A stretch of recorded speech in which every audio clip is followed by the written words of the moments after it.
What's going on, guys? Welcome back to the channel. On this video, I'm going to show you exactly where to look for rust in a second gen Camaro.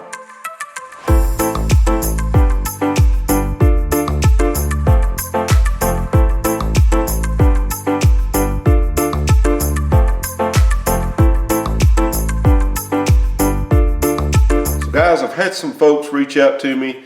They've had some questions about these second gen Camaros. They're maybe looking for one as a project car.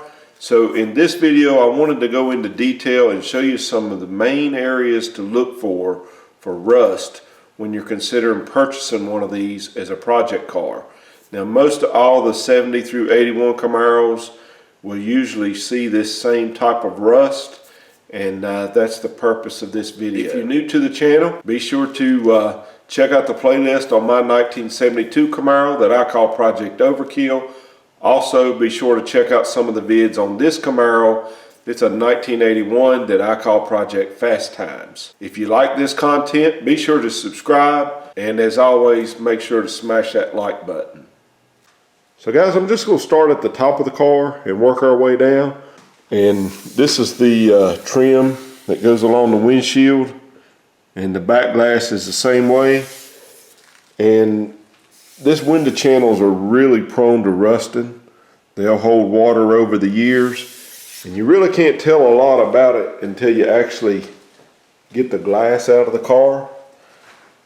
But right here we have the window trim removed. And we can definitely see some evidence of some rust. Right here is actually one hole that looks like somebody has tried to cover up with some silicone at some point. And that's going to follow all the way down around the quarter and to the upper deck filler panel. But like I mentioned, you won't be able to tell a lot about this area until you get the glass out of the car.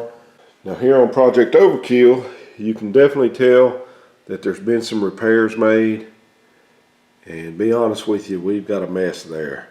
This is actually going to be a lot more difficult to fix than had we got to it first. You can see there's a lot of evidence of filler on the top of the car there. And at first glance this looked okay, but until you actually started digging through it, you never know what you're going to find.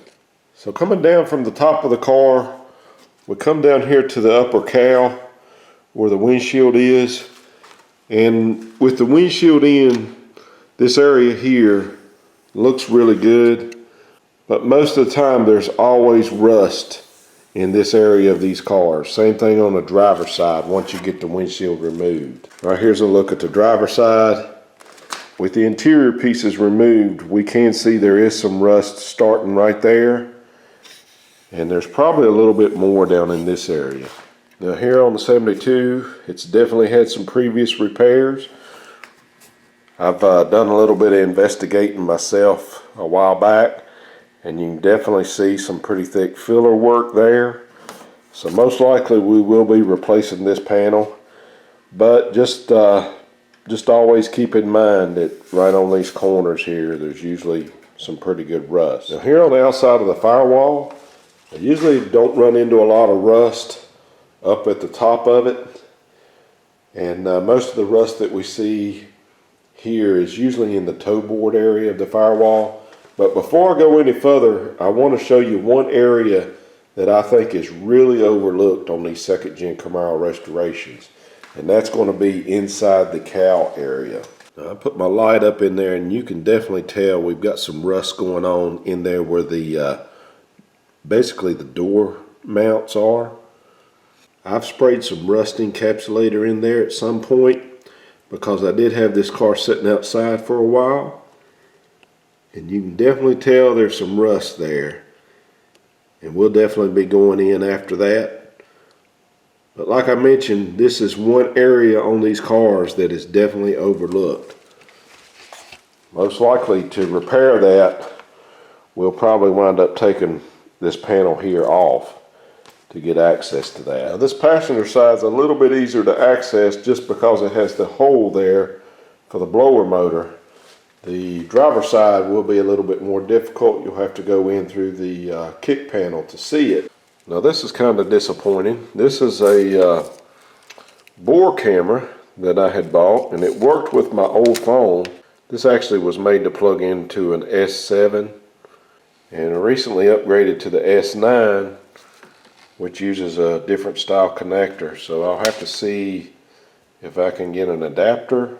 But this is a pretty neat little deal here, just a camera with a bore scope on it for Android. And you can actually tape or wire tie a small wire to make it a little bit more rigid and get it into some of these areas so that you can actually see.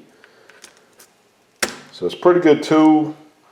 Like I said, it's something to note in case you've done an upgrade like I have. But moving along, and we're coming down on the toe board area, and there's just about always rust in these toe boards.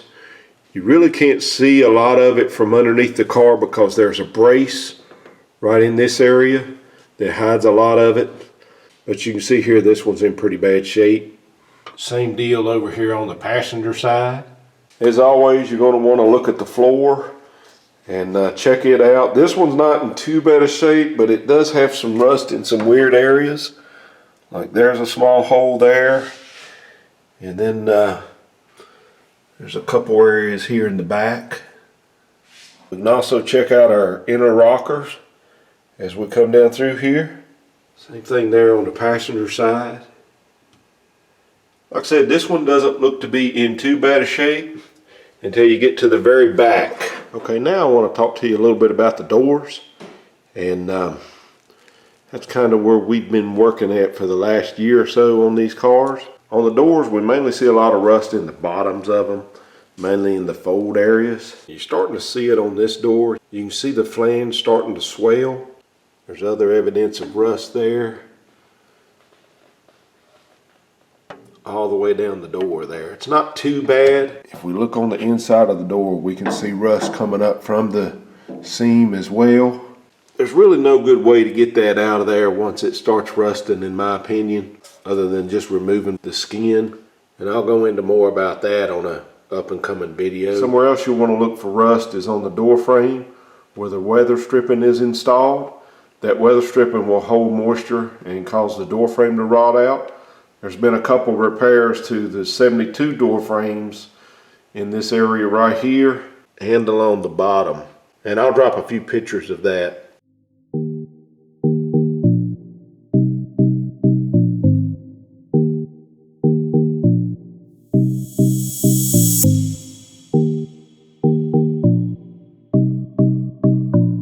Now we've already checked the inner rockers the best we could from the inside. Now we're looking at our outer rockers, and on this one here, you can definitely see some evidence of some rust. She's really soft right in this area. And when you get to the back of these cars, right in here, they call this the dog leg area. You can definitely see some bubbling here. And this whole area back in here is really prone to rusting. There's a lot going on these cars back in this area. This is where a lot of the structural pieces meet. And we'll go on the inside of the car and I'll show you some other things to look for as well. But we've definitely got rust in this area. Alright guys, so we're back in the car now. And this is pretty much the area that I see a lot of the damage in this particular car, and I've seen it in a lot of others as well. This is basically where the torque boxes and the inner rockers and the wheel houses and the actual floor all meet. This is right where the rear seat belt bolt would go, and we can see we got a lot of rot there. And this is a pretty good little repair to fix all this. You basically just have to peel the layers back. There's several layers of metal here that is basically stacked on top of each other, and the other side's the same way. Also on this particular car, the inner structure here on the inside is plumb rotted out, And we've got a lot of rust on the inside of the dog leg, including the structure for the basically the door jamb area. We can see evidence of a previous repair in there. There's some wire in there as well. The passenger side doesn't seem to be as bad on the inside there where the rocker and quarter meet. But I do see this type of rust in these second gens. This is pretty common for the back here. So the rear floors actually look really good in this car. Most of the time underneath the rear seat they're just plumb rotted out. But in this particular car they look pretty good with the exception of the corners over there. The package tray looks good.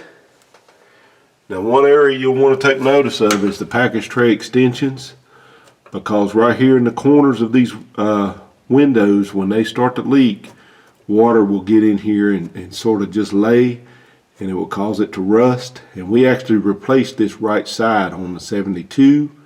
Again, from the inside we can get a good look at the rear window lip here at the bottom. Probably one of the most common areas to look for rust is around the outer parts of the quarter and the trunk drop-offs and the wheel houses. Now right here in this area, that's pretty much the same as the inside that we were looking at, and as you can tell that rust is all the way out here as well. So we'll be going into all of that. Okay, so as I mentioned, the outside of this quarter actually looks pretty good, but it's got some paint on it, and who knows really what's going on underneath there. We won't really know till we strip it down. But this is a tool here that fireman showed me a while back. I probably had this about a year or so now, maybe a little bit longer. And it's called the Filler Detective. It's actually really accurate, and I've been using it here in the garage for some time. It's got a metal plate that comes with it for calibration. Basically the way this works is the plate just goes right there, and it should come up as a check mark, meaning 0. You can see here it's got different scales on it. It's got the 0, the 1/16, 1/8, 3/16, and a 1/4 inch. There's some filler over there on Project Overkill, and I was using this just to see how accurate it was, and sure enough it's actually really accurate. Basically all you do, this is like a piece of Velcro sorta. It's actually real smooth. You're not going to scratch anything. I don't know if anybody's going to let you put this up on their car if you're looking to buy it, but you just come in here, hold it up to it, and it will pretty much tell you if there's anything going on. Come right in here, and it has to be pretty much on the metal because it's basically reading mil thickness. So like if I raised it off of it, you can see how it would change.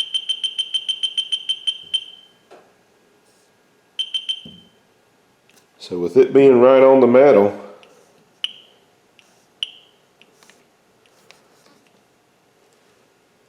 like I said, it's got to be flat. Now usually there's always a little filler right in here.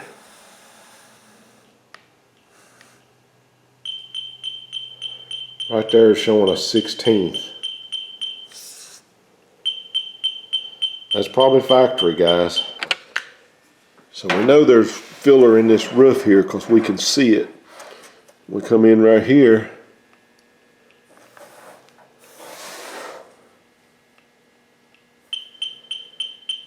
It's saying we got a 1/16 of an inch there.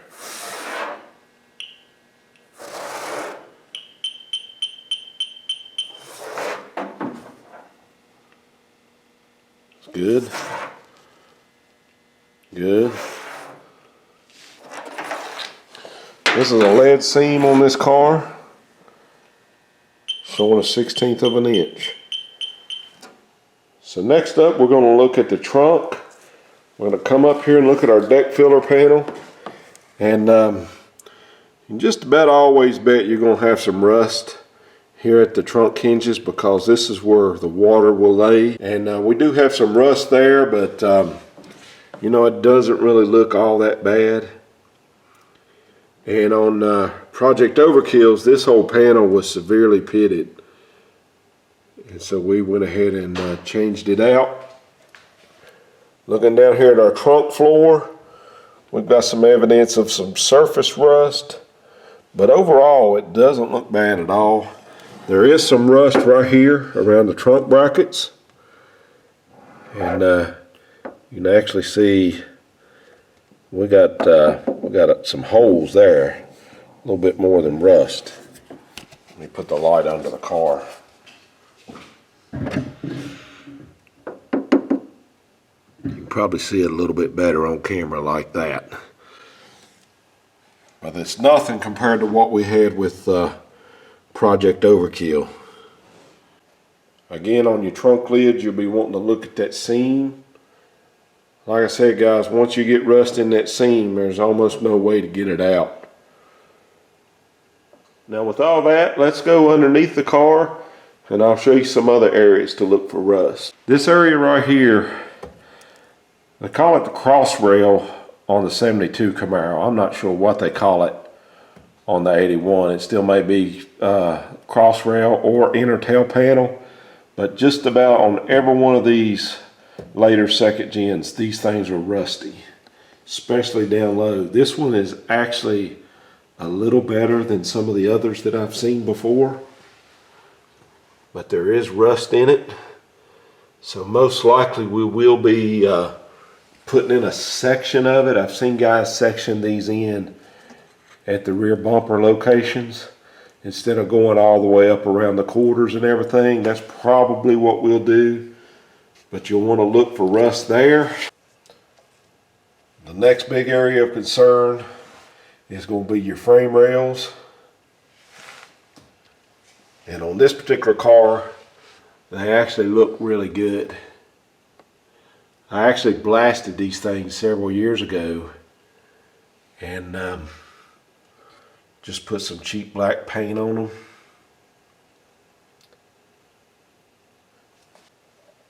A lot of times you'll find rot right here in this lower part of the rail. And in this section right here on the 72, we will be having to do some work into that area because there's been a previous repair there. So guys, if you're thinking about buying one of these cars, I would pay special attention to the rockers, to the frame rails, and the floor, especially in the back part of the car because that's where the structure is at, with this being a unibody car. Now, I didn't talk about anything to do with the front sheet metal. All that stuff is bolt on, but on your front fenders, down at the bottoms, you'll want to take a look there. And on the right side where the battery tray is, you'll want to look at the fender in that location. Also, the core support down low, they seem to rot really bad right there where the radiator is. But all that stuff is bolt on. Basically what I wanted to do here is show you on this particular car some of the areas that I have found rust, and on other cars as well. This is pretty typical about what you see when you're looking at these second gens. Some of them are worse, some of them are not as bad. It just depends on where the car spent most of its life. Here in Virginia we do get quite a bit of snow, so there is quite a bit of salt on the roads. And so a lot of these cars that we have are ate up with rust. It would be a lot different if you were looking at a car that was in Texas or a car in Arizona or somewhere like that. But I hope you found this video informational. And for the guys that's looking for a second generation Camaro project, I hope this helps you out. I hope it gives you some knowledge on where to look for rust when you're doing your first inspections on these cars. I know when you go out and look at these cars, you get all excited. And then maybe the second time you look at them, you see more and more things that you didn't realize. So this video here should give you some areas to concentrate on, and hope it helps you get a better project. I wish there had been a video like this around for these cars when I was purchasing my projects, but you know, it was a lot different back then. Appreciate everybody watching, everybody subscribing, and everybody following the channel. Guys, when I have a little bit more progress, I'll see you on the next one. Thank you, guys.